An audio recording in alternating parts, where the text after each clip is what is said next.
दोस्तों, आज मैं आपको जो कहानी सुनाने जा रहा हूँ वो कहानी है एक ड्रैकुला को लेकर, जो लोगों को मारकर अपनी जिंदा रहने के लिए इंसानों का खाती है, लोगों को मार के उसका खो पी जाती है। कहानी की शुरुआत होता है वेर पहाड़ी नाम का एक गांव से। उसे गांव में आए दिन सुनाने, गांव में रोज एक आदमी की लाश गांव के जंगल में पड़ा हुआ मिलता है और गांव वाले इस बात से बहुत ही डर चुके हैं। आखिर क्या होगा इस गांव वालों का, यह जानने के लिए चलिए इस कहानी को देखते। और हाँ, आप लोग इस चैनल को सब्सक्राइब, लाइक, कमेंट, शेयर करना मत भूलिए। चलो मेरे भाई, थोड़ा और रास्ता बाकी है, धीरे धीरे आगे बढ़ो।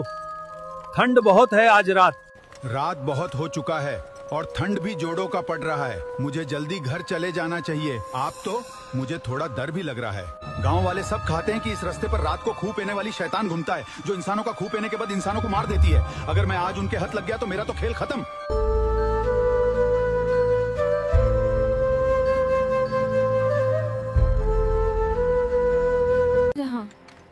इतनी रात को इस सुनसान जंगल में अकेली लटकी क्यों खड़ी है?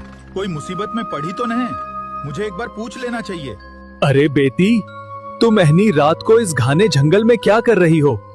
क्या तुम्हें कहीं जाना है? मैं तुम्हें ले जा सकता हूँ।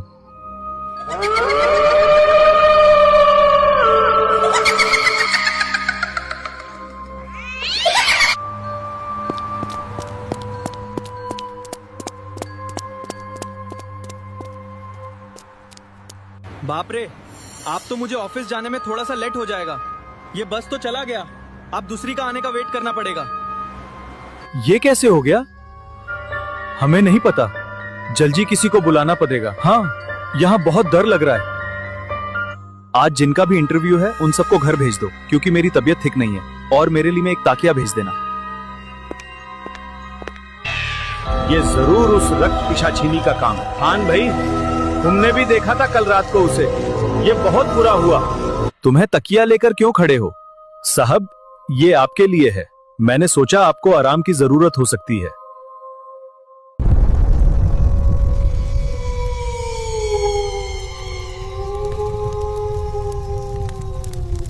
चले चलते।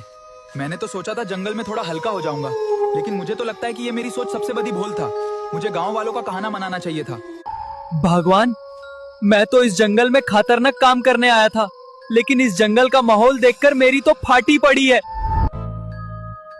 चलो भाई, आज तो ऑफिस से मैं जल्दी घर आ गया और आज तो मैं ऑफिस में दिन भर खाली सोता ही रहा। जल्दी से घर में जाकर कुछ खाना बनाना होगा, भूख लग रही है। भगवान, मेरे लिए एक खूबसूरत गर्लफ्रेंड क्यों नहीं भेज देते?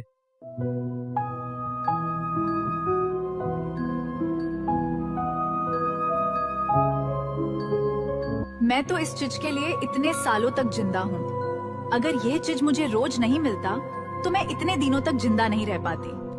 अरे, इस जंगल के अंदर ये तालाब कहाँ से आए और इसका पानी इतना लाल क्यों है? मैंने आज तक लो, मेरा आज रात का खाना हो चुका है। थोड़ी देर बाद उसको खा के मैं जल्दी से सो जाऊंगा। क्या तुमने देखा वो लाश कैसे मिली थी जंगल में? उसके शरीर में तो खोड़ की एक बूंद भी नहीं बची थी। हाँ, लगता है हमारे गांव पर कोई बहुत लगता है कि कोई बड़ी मुसीबत आने वाली है हमारे गांव पर। सही कह रहे हो, हमें लोगों को जल्दी बताना होगा, पर कैसे?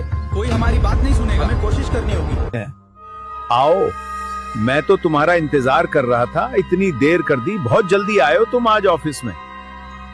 मैंने सुना है कि कल तुमने बहुत मेहनत से सारा दिन ऑफिस पर ताकिया लेकर सो रहे थे। यह बात सुनकर मुझे बहुत अच्छा लगा। चुप रहो, तुम्हें शर्म नहीं आता क्या? इस बात के लिए मैं तुम्हें पैसा देता हूँ कि तुम ऑफिस में आकर तो सारा दिन सोते रहो। कुछ काम धंधा नहीं है, निकल जाओ मेरा काम से। नहीं, मुझे इस तरह खामोश रहने से कम नहीं चलेगा। मुझे गांव वालों से बात करनी होगी, जो मैंने कल रात देखा था। गांव में जो ये घटना हुई है वो हम सबके लिए बहुत दुख की बात है। हमें मिलकर इसका सामना करना होगा। सब लोग मेरी बात सुनो, कोई गड़बड़ नहीं होगी। क्या करें अब सरपंच जी? हम कैसे बचेंगे? सब चुप हो जाओ, कोई कुछ नहीं करेगा, मैं संभल लूंगा। क्या हुआ? तुम इस तरह उदास होकर खड़े हो? तुम्हारा मुंह ठीक नहीं है क्या? तुम मुझसे बात क्यों नहीं कर रहे हो?